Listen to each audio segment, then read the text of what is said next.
una volta che ti fermi a fare delle tabelle è la volta che poi perdi di vista quello che è l'obiettivo. Io ho già fatto un esempio, ma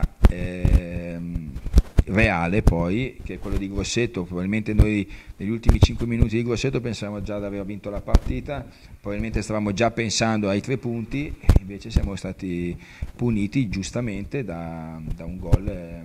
bellissimo di Sforzini. Il Toro è la prima della classe, probabilmente arriverà così in fondo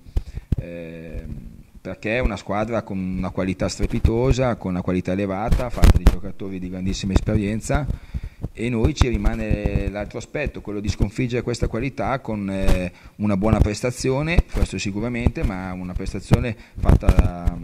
di altissimo livello, soprattutto dal punto di vista fisico-atletico. Ma Simone fino adesso ha fatto sempre delle buone partite, gli è mancato il gol, gli auguro che arriverà al più presto, perché è un ragazzo che merita tanto, ha meritato anche la nostra pazienza, ha meritato il nostro rispetto, e soprattutto è un ragazzo che si è inserito benissimo in questa squadra, cercando di essere il più disponibile possibile. Poi è normale che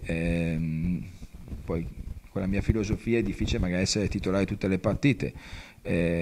e poi anche magari il sistema di gioco a volte può condizionare magari qualche scelta, però Simone è un giocatore di qualità e va sempre utilizzato. Ma io credo che metterli in campo al primo minuto non sarà un rischio, perché ormai i ragazzi sono 10 giorni che si allenano, avranno lunedì nelle gambe altri 6 giorni in più, quindi 2 settimane abbondanti di allenamento, ma i rischi non ci sono. Ecco, sicuramente poi magari a lungo andare